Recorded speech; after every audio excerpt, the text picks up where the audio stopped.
UFC Fight Night San Antonio, Vera versus Sandhagen just took place, and I'm going to go through the entire card, starting with the early prelims, ending with the main event, giving my reaction and breakdown to every single fight on the card, and my overall event recap as well, and also giving those judges a good telling off. Let's start straight away with the early prelim opener of Victor Altamirano versus Vinicius Salvador. I went with Vinicius Salvador getting this one done. I thought he'd catch Victor Altamirano and be able to finish him, but Victor Altamirano toughed it out. And in my opinion, this was...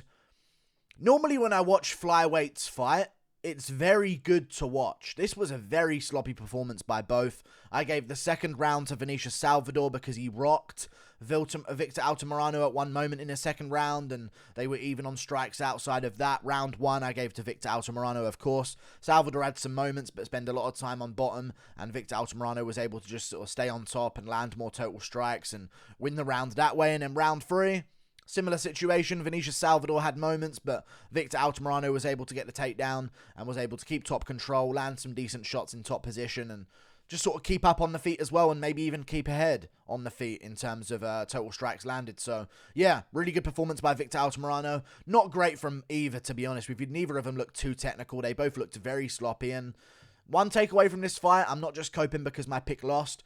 Vinicius Salvador never adjusted. Victor Altamirano was dipping his head every single time they engaged with each other, and Salvador did not throw an uppercut or a knee the entire fight long. He just kept swinging for the head with overhands and missing every time, while Victor Altamirano just ducked and bent over in front of him. It was very strange. Not in a Jeff Molina type of way, bent over in front of him, but maybe Victor Altamirano should try and... Maybe Jeff Molina will be calling him out for his next fight. Who knows? We move on to another matchup up the card. CJ Vergara versus Daniel Lacerda.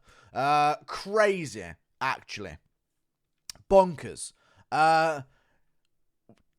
CJ Vergara is a runner. He's a track star. You know what I'm saying? He was literally running away from Daniel Lacerda, and it's not allowed to turn your back on your opponent, basically.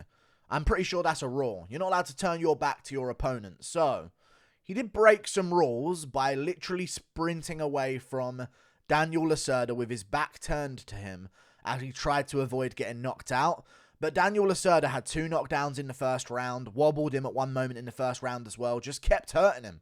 Kept hurting him in the first round. Wheel kick landed from him. Very nice wheel kick right on the temple of CJ Vergara. CJ Vergara was doing a bit better early on, but then boom, that wheel kick landed and the chase was on. Quite literally, the chase was on. CJ Vergara turned into Usain Bolt, running away from Daniel Lacerda, literally running away from him. Very funny to watch. And then Daniel Lacerda said, "Why are you running?" and slept him. Come here. Dropped him against the cage with a big shot. Vergara survived, came back up. And then also another moment in the round, I think he landed another wheel kick on him, if I'm not mistaken, and dropped CJ Vergara for good that time. I think the first time was more of a wobble to the ground and he popped back up, but the second time was a real knockdown that looked like CJ Vergara was done, but he got back up, ran away for a little bit again, literally full speed, ran away. Diego Sanchez's strategy versus Mikel Pereira style. Ran away from Daniel Lacerda until he sort of gassed out trying to chase him down, I guess. And then Daniel Lacerda shot a takedown. Silly move. Had the back at one moment, nearly had the choke. CJ Vergara escaped it. If he would have just tried to land ground and pound or waited for his moment to land another shot, we could have been seeing a KO finish there. But he gave CJ Vergara a chance to recover. And in round 2, Vergara just straight up dominated Lacerda. Dominated him. Beat him up. Hurt him badly. Lacerda ended up on the ground. And after that, he literally just broke on the ground. And CJ Vergara just sort of pouring it on. You could see Lacerda at the end of round 1 like, damn, I emptied the gas tank. Sprinting after this man, trying to hunt him down after all those wheel kicks. And it didn't work. And then you could see him wilt in the second round as Vergara was landing the body shots and the leg kicks. So, good job by CJ Vergara. Great comeback. Built himself a name in the flyweight division for sure. Let's put him against one of these upcoming prospects. Jake Hadley, Tatsuro Taira, and he already lost to Tatsuro Taira. So, Jake Hadley is a decent matchup they can make whenever they go back to the UK in July. Who knows what they're going to do, but yeah, someone with a name, because I think CJ Vergara just built his own name in the flyweight division. We move on to another fight that took place on the card, which was Trevin Giles versus Preston Parsons. Interesting decision. Not a robbery. Trevin Giles can win the third round. I just thought it was going to go Preston Parsons' way. I've rewatched some of the controversial rounds, which is why this is taking a bit long to get out after I'm done with the stream. But, yeah, little bit interesting of a decision is all I'm going to say. I thought Preston Parsons, when I was watching it live, won, but watching it back in round 3, Trevin Giles did out-damage him on the feet in that round. Now, he took some really big leg kicks, and I put a lot of weight into those leg kicks, but he also had, like, really good moments where he was landing, like, a 1-1-2 and popping Preston Parsons back with a jab and then landing the 2 behind it. So, he did land good shots. There was some visible damage on the face of Preston Parsons as well, so I'm not going to call it a robbery, but it was a very close fight that was robberyable in either direction based on how you scored that fight. So I'm not mad at the split decision.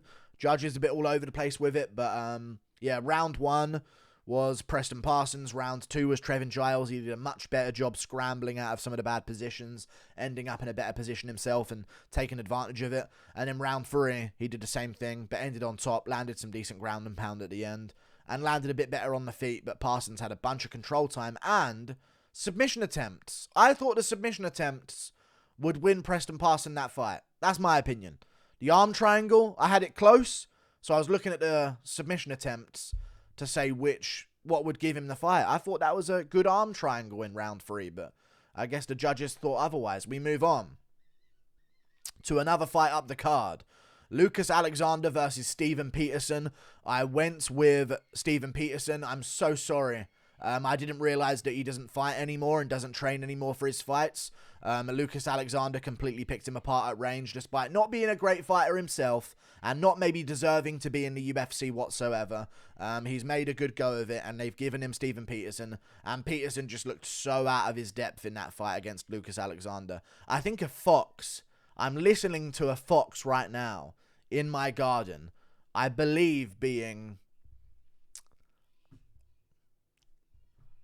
not consensually Jeff Molina'd right now is literally what I'm listening to. So it's hard to concentrate if you guys heard that in the background. I'm sorry.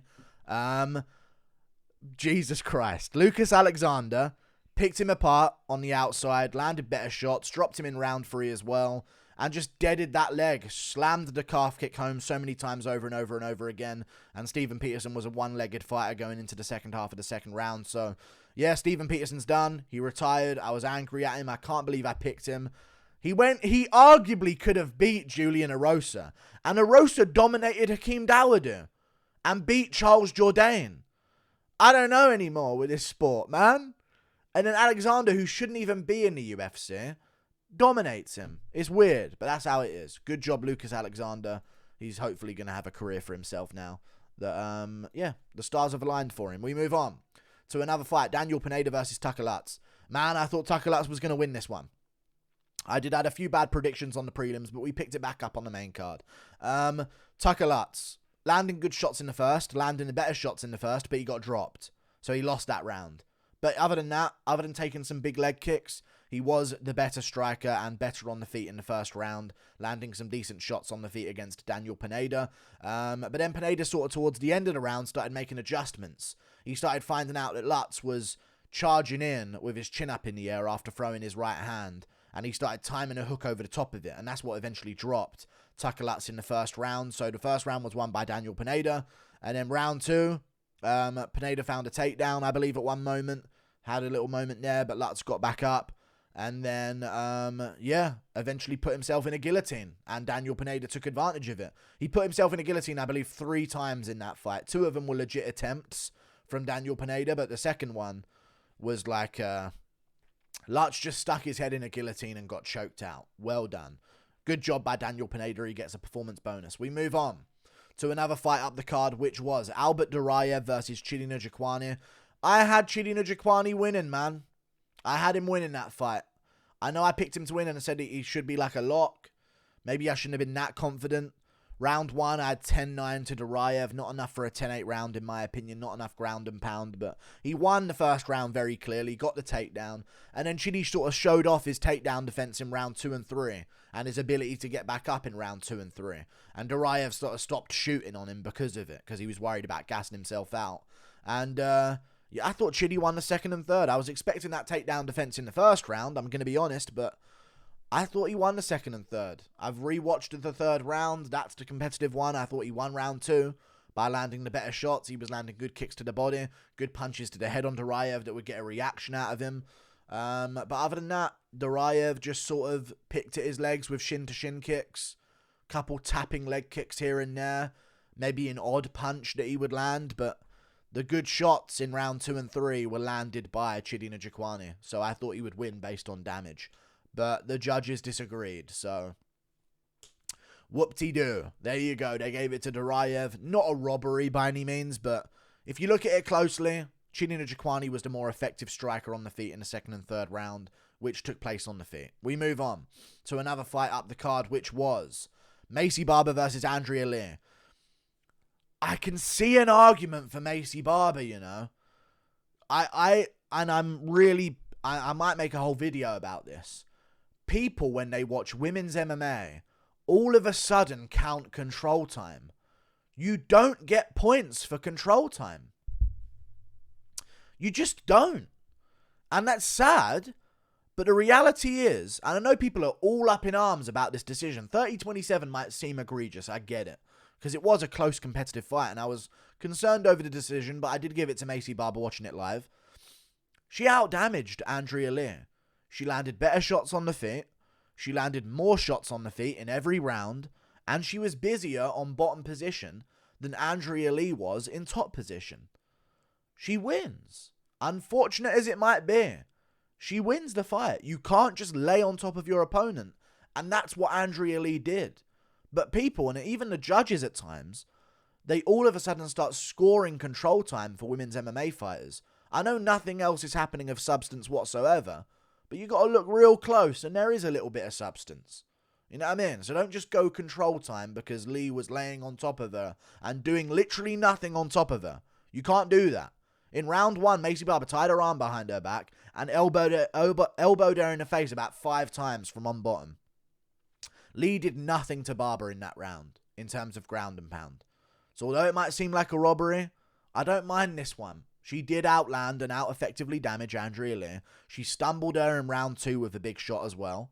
And then Lee did nothing on top. It's on her. She should have been way more busy on top position, and she wasn't, and she let the fight slip away. If she just was doing this to the body or the head, little total strikes, she would have won the fight. But she didn't do anything. She just laid on top the whole fight. We move on to another fight up the card, which was Nate Landwehr versus Austin Lingo.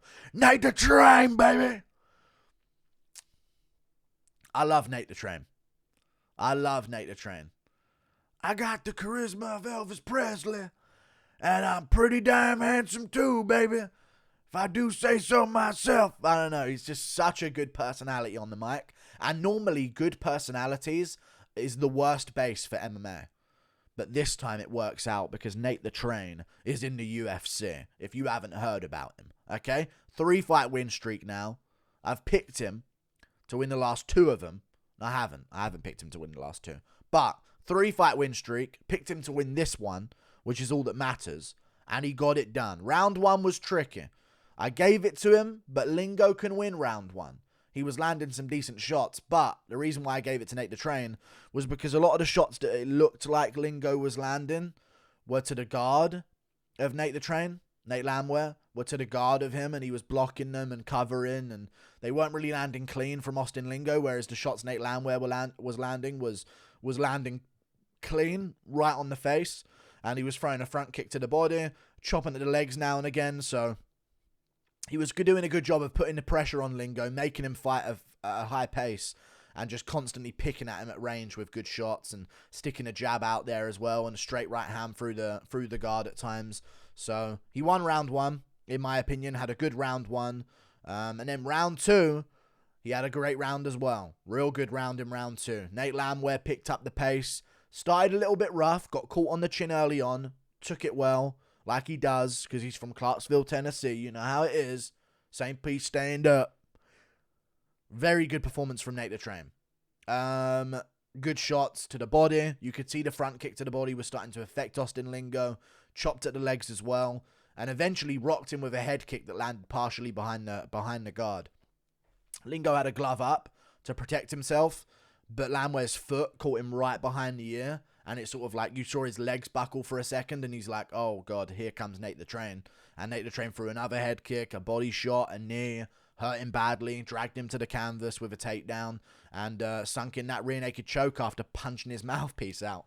Punched him hard in the face, latched up that rear naked choke. He calls it the sucker punch rear naked choke, and that's exactly what it was. Nate Landwehr got some hype behind him, so the UFC might remake that fight with him and Alex Caceres, put him in front of a crowd every time.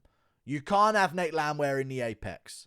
You just can't have him in the apex. You got to have him in front of a crowd, and that's what I'm looking forward to in the future. He's 34, but he's just getting into his prime. You know what I'm saying? Let's have him against a big opponent next. Alex Caceres, winner gets ranked, and let's have some fun fights with Nate Landwehr after that. We move on to another fight up the card, which was Holm versus Yana Santos. Good job by Holm. She won the fight. It wasn't a crazy good performance by any means whatsoever, but she did what she needed to do. You know, she won the fight. She got the takedowns, and that's all you can really ask from her. First round, I actually gave to Yana Santos.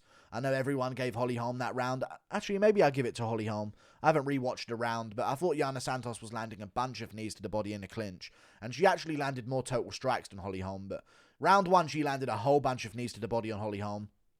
And that's why I gave her round one, but Holm actually stunned her with a kick, I believe, in round one, so that's why people did that. And in round 2 and 3, Holm got the takedown, ended up on top position, and from there, it was just Yana Santos had no ability to get back up. Side control, Holm doing her thing there in the crucifix position, took mount, did her thing there as well, and Holm just sort of cruised out a second and third round win to win herself the fight. Someone gave a 10-8, which I don't know if I agree with, but round 2 maybe, I guess. But yeah, good performance by Holm, and she had a based call out afterwards in her post-fight speech. We move on to the main event, Cory Sandhagen, Marlon Vera. So, how did they score this fight to Marlon Vera? I have no idea whatsoever. It completely confused me. But Cory Sandhagen had a great performance, and I'm just going to talk about that because I don't want to get caught up in the judge's decision. I spoke about that in my full fight reaction to that, which is already on the channel today. So, great job by Cory Sandhagen this fight. Dominated the first round. Arguably could have been a 10-8 round if they're giving Holm a 10-8. That was a 10-8 in the first round from Sandhagen.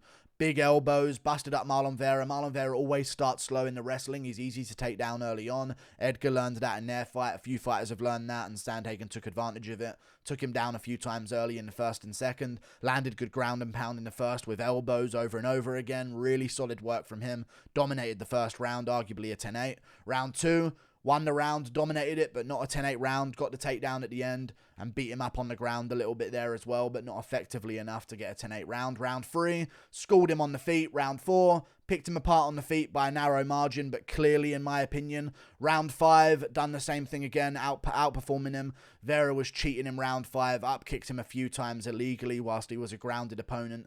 Very unfair, to be honest, and the ref just watched it and let it happen. And then, Vera had a good moment at the end of round 5. Landed a good shot in round 3. Landed a good shot in round 4. Had a good moment at the end of round 5 where he started putting on pressure and landing a few shots on Sandhagen. But Sandhagen cracked him with a left hook at the very end of the fight and pointed at him like, oh, I got you with that one. So Sandhagen clearly won. And it was... I'm just going to say this. He did good, and he proved what I knew, which is that Marlon Vera is not the best if someone has a chin against him. If someone has a chin and they can move, and they're an elite level bantamweight with good cardio, they beat him. And Sandhagen is exactly that. He's the better Dominic Cruz right now. And Dominic Cruz was winning outside of when he got dropped. Sandhagen's not going to get dropped like that too easily. And he's not going to be there to get hit by those certain shots. He's so good. I'm annoyed not at the split decision. It's funny. Whatever. Judges are bad in MMA. Sandhagen deserves, for UFC history, to have that fight go down as a 50-45 unanimous decision, but he doesn't. It goes down as a split, and it's terrible. I don't like it, but the main event streak stays alive. 2 in a row. Let's go Pereira. Sleep Adesanya for me. And Sandhagen gets it done. Like and subscribe. Toodle Pip. I went 6-4 on the card. Brought it back towards the end. We'll see how I do on the next card. See you later. Goodbye.